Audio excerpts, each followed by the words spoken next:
السلام علیکم ورحمۃ اللہ وبرکاتہ۔ آج کی ویڈیو میں جانیے کہ ہمارے حضور صلی اللہ علیہ وسلم کیسے مسکراتے تھے، کیسے مجلس میں مذاق کیا کرتے تھے، ان کا لوگوں سے ملنے کا طریقہ اور سلام کرنے کا طریقہ اور جواب دینے کا طریقہ جانیے۔ اللہ کے رسول صلی اللہ علیہ وآلہ وسلم بہت زیادہ مسکرانے والے تھے۔ آپ خوش رہتے تھے، خوش رکھتے تھے، آپ اپنی باتوں سے لوگوں کے دلوں کو فرحت پہنچاتے تھے۔ لوگوں کو آپ کے پاس بیٹھ کر جہاں ایک طرف دینی فیض پہنچتا تھا، وہیں لوگوں کی طبیعت میں ایک نشاط آ جاتا تھا، ایک چستی آ جاتی تھی، ایک خوشی کی لہر ان کے پورے وجود میں دوڑ جاتی تھی۔ اللہ کے نبی صلی اللہ علیہ وآلہ وسلم اس طرح لوگوں سے بات کرتے۔ محدثین نے پورے ابواب حدیث کی کتابوں میں بخاری اور مسلم میں قائم کیے ہیں مزاح رسول اللہ صلی اللہ علیہ وسلم کے نام سے، کہ آپ صلی اللہ علیہ وسلم کس طرح مذاق کرتے تھے۔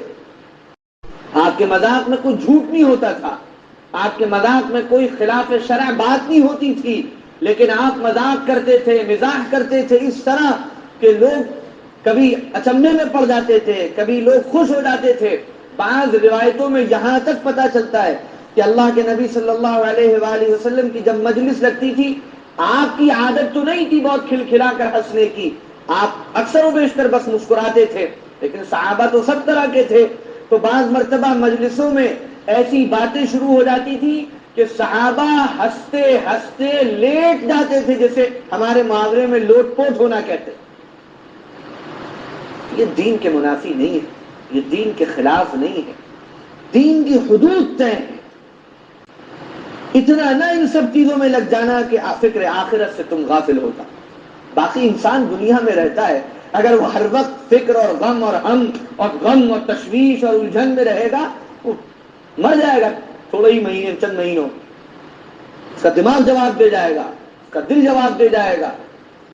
انسانی فطرت ہے، انسانی طبیعت ہے، انسانی مزاج ہے کہ وہ خوش رہے، وہ کچھ وقت مسکرا کر گزارے، اس کو کچھ ایسے لمحے زندگی میں اور روزانہ ملے جس میں ذرا فرحت ہو، انبساط ہو، نشاط ہو، تو اس سے اس کی طبیعت مطمئن رہتی ہے۔ تو یہ سلام کا جو عمل ہے، یہ آپس میں رابطوں کو خوشگوار رکھنے کا ذریعہ ہے۔ مصافحے کا ادب ہے کہ گرم جوشی ہو اس میں۔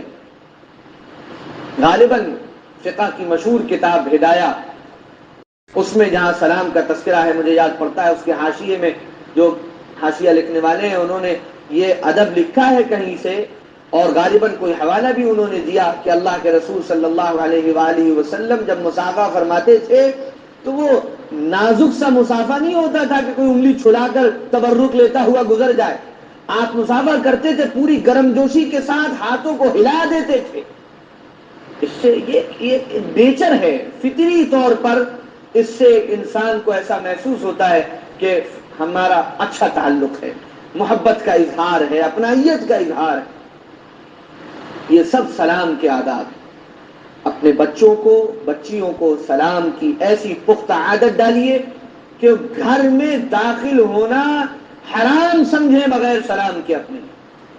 آج تو بہت ہی افسوس ہوتا ہے اور حیرت ہوتی ہے، اچھے دیندار گھرانوں میں بھی لوگ آ رہے ہیں، جا رہے ہیں، بار بار کام سے آ رہے ہیں، دکان سے آ رہے ہیں، بچے اسکول سے آ رہے ہیں، کالج سے آ رہے ہیں، دور سے آ رہے ہیں، اور بہت بڑا کوئی دیندار ہے تو اس نے ایک مطلق سلام گھر میں داخل ہوتے ہوئے کر لیا، باقی انفرادی طور پر ہر ایک کو سلام کرنے کا رواج ختم ہوتا جا رہا ہے۔ یہ یاد رکھیے، یہ چھوٹے چھوٹے عمل اسلامی تہذیب سے دوری کا ذریعہ بنتے ہیں۔ ذہنوں سے نکلتی جاتی ہے یہ بات اور عادت پڑ جاتی ہے پھر بس گڈ مارننگ اور گڈ ایوننگ اور اس سے بھی آگے بڑھ کر معاذ اللہ فلاں اور فلاں شرکیہ جملے بولنے کی جن کی کوئی گنجائش نہیں۔ غیر مسلموں کے ساتھ ملاقات کے وقت آپ کو گنجائش ہے کہ آپ آداب کہہ دیں، وہ سلام کرتے ہیں تو آپ سلام لفظ صرف دہرا دیں، یا آپ وہ الفاظ بولتے ہیں جس میں کوئی شرکیہ جملہ نہ ہو۔ گڈ مارننگ، گڈ ایوننگ، یہ الفاظ ایسے ہیں جس میں کوئی شرک نہیں ہے، لیکن وہ الفاظ جن کے معنی یہ بنے کہ میں تمہارے قدموں میں سر رکھتا ہوں، میں تمہارے آگے جھکتا ہوں، میں تمہارے آگے نمن کرتا ہوں، ان الفاظ سے بچنا چاہیے، احتراز کرنا چاہیے. یہ اس پوری تہذیب کو اپنے ساتھ لے کر آتے ہیں جس تہذیب کے دوسرے لوگ علم بردار ہیں. اپنی تہذیب کو اپنے درمیان سلامت رکھیے، اس کی حفاظت کیجیے، اس کو نمایاں کیجیے. لازم کر دیجیے کہ صبح اٹھنے کے بعد اگرچہ بڑوں کو بھی سلام کرنا چاہیے. بڑے جب سلام کرتے ہیں جبھی چھوٹوں کی عادت پڑتی ہے. اور تادیب کے لیے، تعلیم کے لیے ان سے کروائیے سلام ایک ایک بڑے کو. تب جا کر یہ عادت پختہ ہو جاتی ہے کہ پھر گھر میں داخل ہوتے وقت یا گھر سے نکلتے وقت بغیر سلام کیے نکلنا اچھا ہی نہیں لگتا. مسلم محلوں میں آپ دیکھیے بالکل عام ہے یہ بات. لوگ آ رہے ہیں، جا رہے ہیں، واقفیت ہے، ملاقات ہے، جانتے ہیں، ایک دوسرے سے واقف ہیں، لیکن کوئی کسی کو سلام نہیں کرتا. وہ اس انتظار میں ہے کہ وہ کیوں نہیں سلام کرتے، اور وہ اس انتظار میں ہے کہ وہ کیوں نہیں سلام کرتے. نتیجہ یہ ہے کہ دونوں سلام نہیں کرتے، دونوں خیر سے محروم، دونوں اجر سے محروم، دونوں ثواب سے محروم، اور دونوں اپنے دلوں میں تکبر کا کیڑا پالے. اللہ تعالیٰ نے اس آیت میں یہی ادب سکھایا ہے. اور دوسری ایک بات اور جو اس آیت کے، میں نے اسی لیے گزشتہ حاضری میں عرض کیا تھا کہ میں ذرا تفصیل سے اس آیت کی تفسیر عرض کروں گا. کچھ لوگ اور بدقسمت ہوتے، ایک تو ہیں جو سلام کرتے ہی نہیں، سلام کا رواج ہی نہیں، وہ ثواب سے محروم. کچھ لوگ کر کے بھی ثواب سے محروم، اور وہ محروم اس لیے ہیں کہ وہ صحیح الفاظ میں سلام نہیں کرتے. یہ بھی معاشرے کی بڑی بیماری. السلام علیکم، السلام علیکم، السلام علیکم، پتہ نہیں کیا کیا الفاظ بولتے ہیں.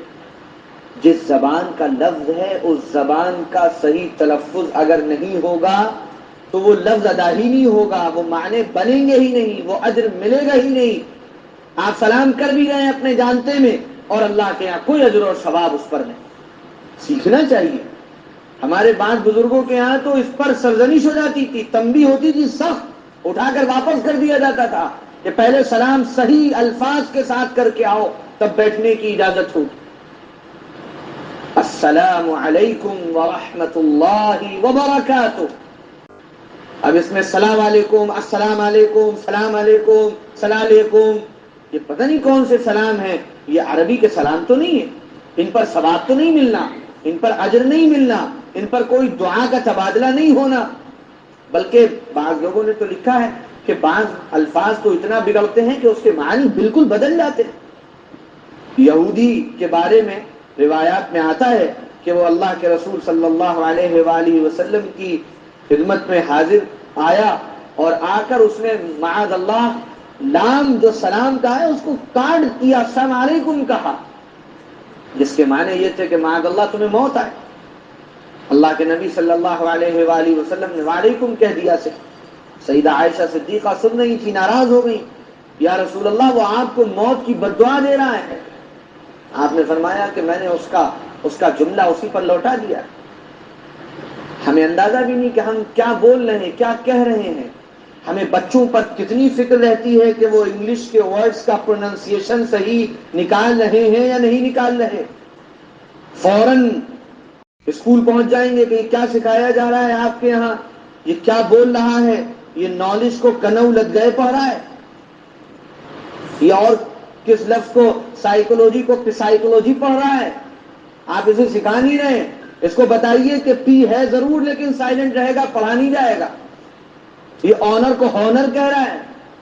اتنے باریک باریک خیالات ہم رکھتے ہیں انگریزی زبان میں، کیونکہ انگریزی میں سائلنٹ جو الفابیٹس ہیں اس کا بہت رواج ہے.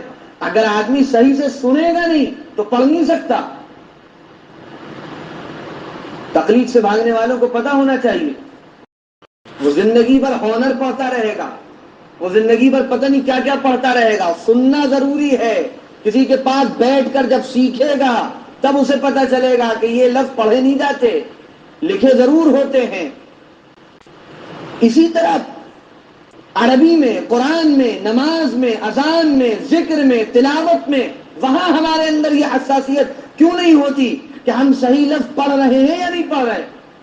قرآن کے بارے میں صاف سن لیجئے. اب جب موضوع یہ آ ہی گیا ہے کہ جو قرآن مجید کو جانتے بوجھتے تجوید کے ساتھ نہیں پڑھتا اور اس کی کوشش نہیں کرتا، ثواب ملنا تو کجا وہ گنہگار ہے، اس اتفاق ہے اس پر